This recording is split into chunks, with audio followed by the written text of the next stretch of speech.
Welcome. My name is Susan Shaner, and I'm your host this evening for Community Forum. And I have the pleasure of having two guests with me this evening, both running for various offices for the city of Danbury.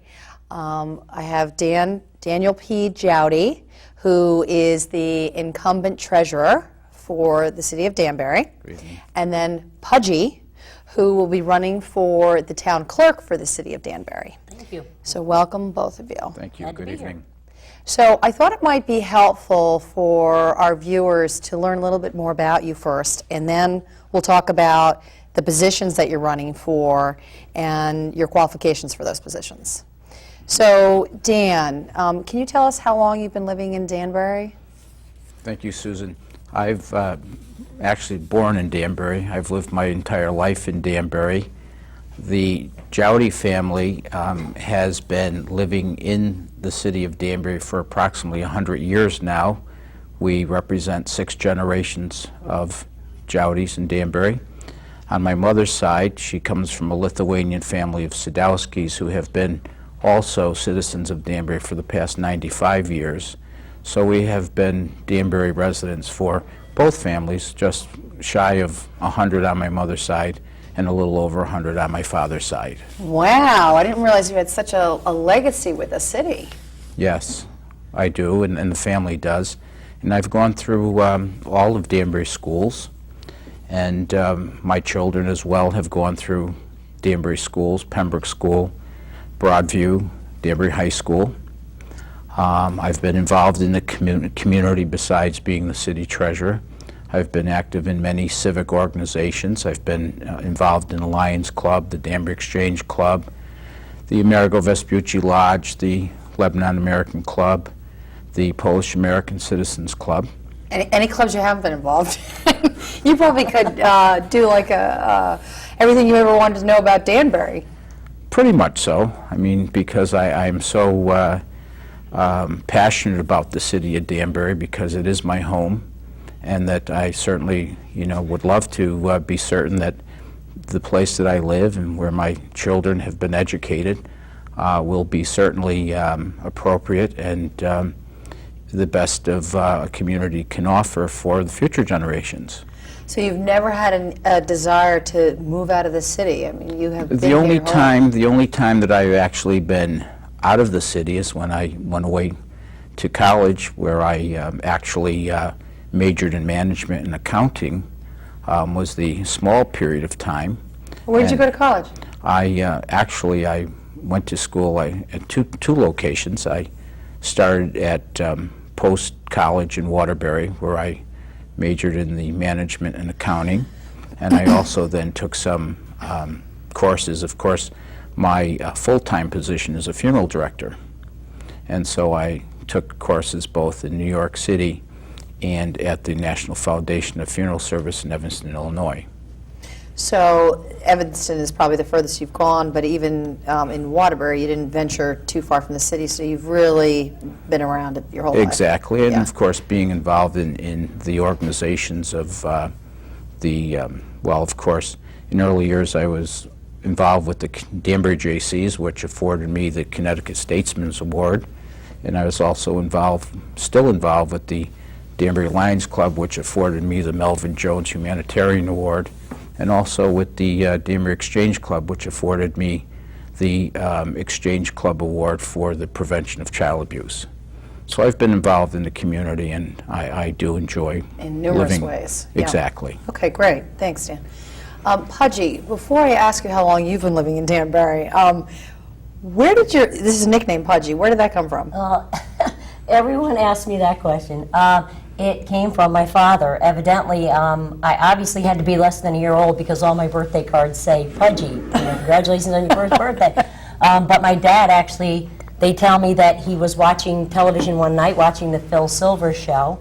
Somewhere along the line, somebody in conversation said the word Pugie, and he said, "That's what we're going to call her." And here we have it. To this day, I'm not going to say how many years later, but I'm still known as Pugie, and I don't really know that there's a whole heck of a lot of people in this town that actually know my real name. So nobody ever calls you your real name? Not unless you're a doctor or a lawyer or a police officer. And so just Pugie is enough? That's correct. Yeah. Okay, so how long have you lived in the Danbury area? Well, not as long as Danny. No, I grew up here. I was born and raised here in Danbury. Same as Danny, I left only to go away to school, but I came back to the community that I love. When I left here, I was coaching cheerleading, and when I went down there, I coached cheerleading. When I came back here, I stayed. Where did you go to school? You went pre-pro? Actually, I started out at American Airlines. However, I was too short to be a stewardess. Oh, really? Because back then they had the restrictions, and if you couldn't reach the overhead compartment, you were cut right out of that program. So I went to school at Braniff Education Systems down in Dallas to become like a reservations agent, travel agent, and I still do dabble in travel agency work to this day. So. But you came right back to Danbury. I did. So you're just And as I've never had the passionate about the desire to city. leave that either. Yeah, I've just stayed here. I thoroughly enjoy our city. It's a good city, great place to live, great place to work. Wow. Okay. Great. Terrific. So I've got real Danbury natives here. Yeah, Okay. So Daniel, you're running for the treasurer. This is Correct. your third term. Correct. Can you tell us a little bit about what's actually required for that position and why you initially decided to run? Well, the treasurer of the city of Danbury, as defined by charter, is the person who is the custodian of all city funds and also the responsible person for the seeing of all city funds being dispersed. And what we do here in the city of Danbury is that when funds are dispersed, they need to be presented to me on either a voucher or a payroll log.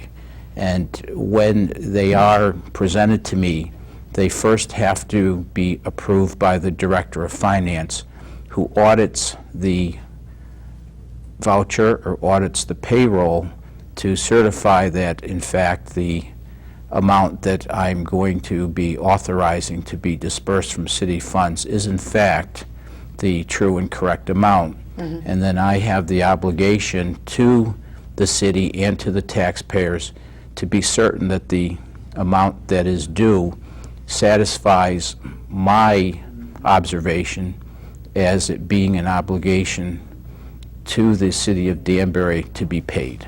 So there's a whole process and protocol, and I guess, excuse the terminology, but there's different checks and balances. Absolutely. The way the funds are dispersed in the city of Danbury, the expenses are incurred in all the different departments. And when an expense is incurred, an invoice is generated and mailed to the city of Danbury. All invoices in the city of Danbury must bear the signature of the individual who has incurred the expense. Then the department head of the individual who incurred the expense must then ascertain that the expense was in fact necessary, and he authorizes the payment of that said expense. It then goes to the Director of Finance, who then reviews the invoice and then makes certain that that type of expense falls under the category of the department for which it was incurred, and that there are sufficient funds in the budget that was approved. Again, the city budget, any expense, any funds that I pay must first be approved through the budget, which is approved by the Common Council.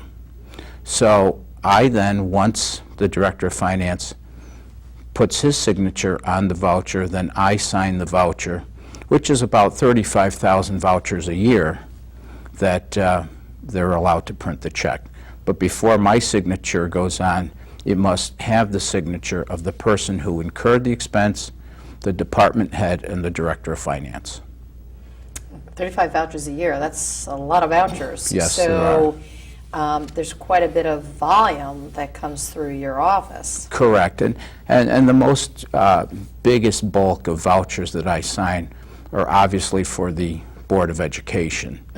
As you know, we have a budget in the city of Danbury for this fiscal year of $190 million, of which $106 million has been appropriated for the Board of Education. So what kind of hours do you typically put in for this position? Well, my hours vary. There are days when I go in the morning and spend a couple hours, and I return in the afternoon or late afternoon, or generally I go in at the end of the day and take care of the vouchers that the finance department, and the finance department consists of approximately 16 personnel, and they leave me the vouchers for me to review after they've been signed off by the director of finance. Okay. So, from what you've said, you've held a lot of different positions for many different organizations in the city of Danbury and Correct. throughout your life. What made you initially decide to run for this particular position? I was trying to find a position in government where I could certainly give back to the community. And in the early years, I was appointed as a member of the first youth commission that the city of Danbury had, and enjoyed that immensely. But obviously, as years progressed, I ended up coming off the youth commission, and I was appointed to the Housing Authority Tenant Grievance Commission, where I would sit with the board and listen to grievances of residents of the Danbury Housing Authority.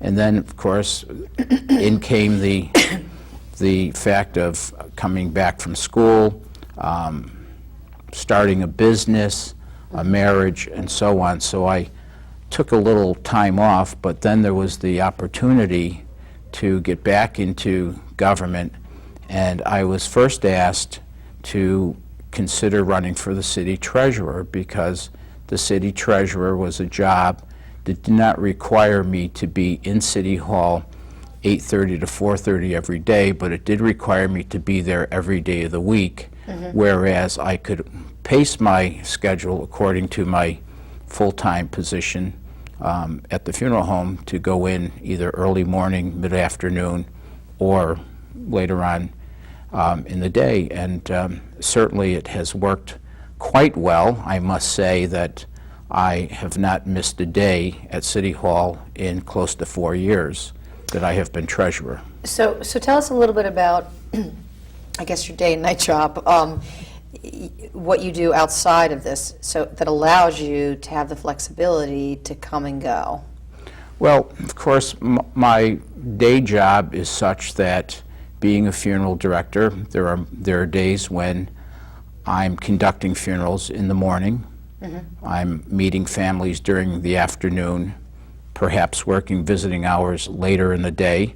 But I also have the flexibility that I can easily leave my job at the funeral home and go up to the City Hall and stay there for a couple hours at any point of the business day, or even in the evening. And because my schedule is pretty flexible, except when I'm actually conducting a funeral, that if need be, and it has happened quite often, that I would get a phone call down at my office from the director of finance or somebody in the finance department asking me if I could come up to City Hall because there needs to be a voucher that needs to be signed that cannot wait until the end of the day, or there is a check that somehow my signature didn't appear after it was printed through the machine, that I needed to come up and sign the paperwork. So what works so well is I have the flexibility that they need in the finance department to have the treasurer come in with short notice. And that's because it's your own business. That is And the correct. nature of the business, the flexibility, and Exactly. the hours vary. Yes, correct. So it works out pretty well, it sounds It like. works out very well. Okay, thanks. Pugie, let's talk for a minute about the office that you're running for. Town clerk's office. Yes. Yes. Town clerk's office, now, obviously, I'm not in there, but town clerk's office maintains records, land records, vital records. They do birth certificates, death certificates. They do the elections, the absentee ballots. Basically, that office handles a lot of work, which I know I can handle because right now I juggle everything. I mean, I do a lot right now as it is. I was looked into it, and if I didn't think that I could do it, I obviously wouldn't run, but town clerk's office handles quite a bit. A lot of records. Yes, a lot of records, land records, dog licenses, birth certificates, Yeah. marriage certificates, like, you know. Right. And what's the difference between that position and the so the town clerk and the city clerk? Right, and the city clerk basically works with the mayor and the common council. She keeps the schedules, does the agenda, the minutes, handles all their records, and she also handles any kind of complaints or lawsuits with the city. Okay. So you just get into the records. You don't get into any of that other I stuff. don't want that. No, actually, I was asked a few years ago to run for city clerk, and I was like, oh, I don't know about that. So what made you decide to run for this position? Well, actually, I've always envied Tweezer. I mean, Tweezer and my dad were good friends, and I can remember growing up, my dad and Tweezer, they were like the main guys who did a lot of stags for gentlemen when they were getting married, and I've always loved the guy, and I can remember to this day, I always say to him, even as I got older, up until a few years ago, I would say, you know what, when you retire, I want your job. And I was approached this year, happened to be on a bus going to the Greek festival, and I was approached and asked if I wanted to run for town clerk, and I said, ooh, I don't know, I'd have to really talk to somebody to find out what the job entailed. And after meeting with a few people and talking to a few people and discussing it with my family, they kind of encouraged me to go for it, and Your family did? my family did, and my father just passed away in January, and the one thing that really pushed me to do it was that my mother said that your father always told me that you would someday run for something in the city. And so why do you think he said that? I don't know. I really don't know. I think he thought, that I could do the job, and I'm very well known here in the city. And, with my community involvement and my personality, I'm very vivacious. Want to get that name Pudgy up on the... Yes, exactly. Exactly. Maybe that's what it was. Maybe. But that's basically what made me decide, is when she finally said to me that your dad always said that you would run for something someday. I'm sorry he's not here to see me run for it, but he's up there. He's up there. Always, he's looking down on me saying, go for it. Yeah. So. Now, so tell us a little bit about, you said you do a lot of organizing now. What's your day job, and how does it connect or relate to? I have a lot of day jobs, believe it or not. Yeah. I'm kind of a 24/7 person also. I work for the local radio station WLAD 98Q and Oldies 850. Did I say that too fast? No, a lot of people say I say it too fast. But I work for them as the business manager. Okay. I handle a lot of the business affairs. I handle the accounting department, human resources. Basically a jack of all trades there. I do sales in advertising. So you get involved in everything. I do there, it commercials sounds for them from time to time when needed. like. So you actually get on the air. That's correct, yeah. That's why, so having Actually, that that's how I talk started fast- there. That's how I started there. I actually worked for the post office. That's another one of the qualifications that I have, is that I worked for the post office. I delivered mail for quite some time, and then I transferred inside and worked at the front window, handling packages, selling stamps, meeting with the customers on a daily basis. And what happened was a guy that worked at the radio station came in one day and said, you got a good voice for radio. Did you ever think about trying it? And actually, my dad worked at this radio station also for many years. Oh. He was way back with Paul Baker, Aim and Jamie. They all worked together at that radio station. And so I thought, gosh, instead of following in my mother's footsteps, because she worked for the Postal Service, let's try following in Dad's footsteps. So I did. I started working Postal Service at night, and I would go to work there at midnight and work midnight to 8 in the morning on the radio, actually. I did the overnight shift. Oh, wow. And I really enjoyed it. And then in January, a terrible thing happened. Their bookkeeper, who had been there forever and ever and ever, she passed away, and or she had some problems with heart problems, I think, and couldn't come back. And so the general manager, I happened to know that they had just hired, and he said, what are your qualifications? I said, because I'd like to, and so I applied for the job. I met with their accountant, and I had pretty much some of the qualifications that they needed as far as doing accounting, and that's how I started. I just went from one thing to another, and 22 years later, I'm still there doing being their business manager now. Wow. Then after I leave there, I coach cheerleading for Danbury High School for a couple of hours in the evening, and then I'm also president of a youth group in Danbury called the Danbury Athletic Youth Organization, better known as probably the Danbury Trojans. And we have a cheerleading program, we have football programs, basketball, t-ball, flag football. So I've coached a few of those sports also. So you're busy. Yeah, to say the least. So how would this position fit in for you? Well, I think this position would fit in great for me because I do have the accounting background. I know there's some accounting involved in there. And I also have been in customer service and customer relations for many, many years. Like I said, I've been with the DAO program for, I think, going on my 23rd or 24th year. I lost track, but I've been president of that organization on and off for those years. I've been their secretary, head coaching, commissioner. I've also run the actual entire cheerleading program for the Western Connecticut part of youth cheerleading and football.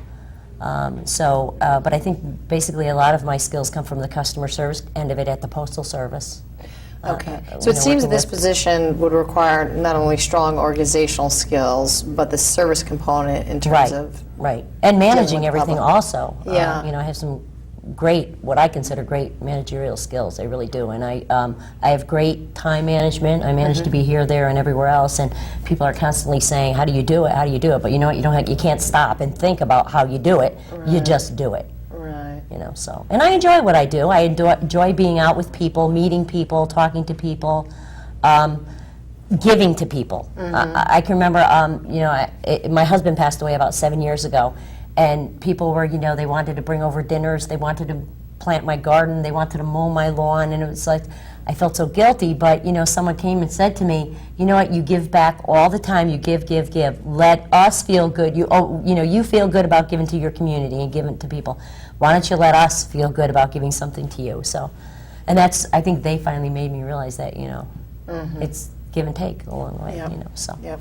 But, so, and my daughter speaks Spanish, so she's kind of like, I did take Spanish for quite some time because it's a major language here in Danbury, and so so I'm kind of like brushing up on my skills with Spanish. I mean, she's on honors 4 at the high school, so Spanish. Get tapes for the car or something. Yeah, and actually I've taken conversational French, so there's a little bit of both of those in there. So Yeah. Okay, great. But- Okay. Okay, let's talk a little bit about Dan. Now we'll switch over to Dan. So you're going for re-election. Yes. So you've had 2 terms already. You've told us a little bit about the process and protocols and what's required for the position. Can you tell us a little bit about what you've accomplished so far and what you hope to in your next tenure, should you be re-elected? Just tell us a little bit about what you hope to do with the position. What we're presently doing in the city of Danbury is we're looking into new avenues as far as finance is concerned. In the area of vendor payments, we're looking at the opportunity of becoming electronically prepared to pay our vendors through the electronic payment system rather than the voucher system. Okay. We're looking to investigate the ability for the taxpayers to pay their taxes to the city of Danbury online. Well, that would be nice. Those are things that we're That'd be great. currently investigating. During this 2 years, I was, again, part of a task force that researched and was able to get the direct payment, direct deposit of the employees, the municipal employees' paychecks. I was able to work as a part of a task force to bring back the city of Danbury's banking from a state or federal banking institution to bring it back to downtown Danbury because it was time our local banks were adequately geared up to serve the needs of the city of Danbury. I was also involved in the search committee for the new director of finance this term. I was also involved in the bond sale and the note sale to fund the new police station, the new firehouse that we opened, Engine Company 26, the salt and sand shed over at the Public Utilities Building, and also the new field up at Broadview Middle School, the Stephen Kaplanis Field, who is named after, certainly named after one of Danbury's nicest athletic gentlemen, and certainly it's well-deserved. Unfortunately, he was cut down short in life. And so I've been involved in those projects. And so I basically would like to continue because would like to certainly give my input, which I have in the last 4 years, to look for the best services for all the residents of the city of Danbury, which are cost effective and most adequate.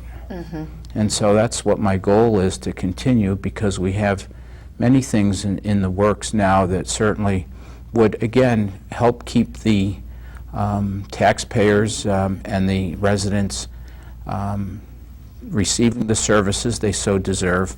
And fortunately, we actually have one of the lowest tax rates of all the municipalities in the city, in the state of Connecticut.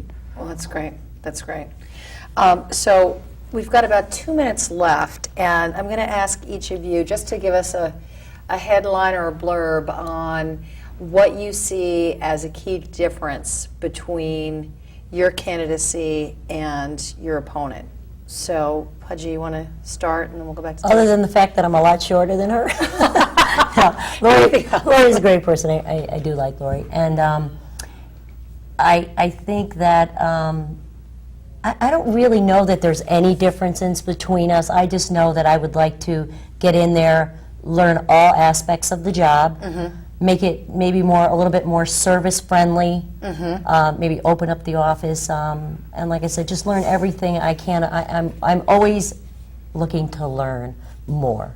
So you want to bring your service orientation? I do. I want to bring my service orientation and my managerial skills, because, like, you manage an office of all women, and sometimes it's pretty difficult for women to work together in that close of quarters, and so that's what I'm basically looking to do. Okay, great. Thanks. Dan? I would like to be returned back to the office of treasurer, because I believe I have the ability, I have the strength, I have the history of the financial design of the city of Danbury, and I want to be there to serve the people. Great, thank you. Pugie, Dan, thank you very much for joining us this evening. You're very welcome. You're welcome. Thank you for having us. And we wish you well. Thank you very And much. for our viewers, thank you for joining us this evening. And until next time, I'm Susan Shaner with Community Forum.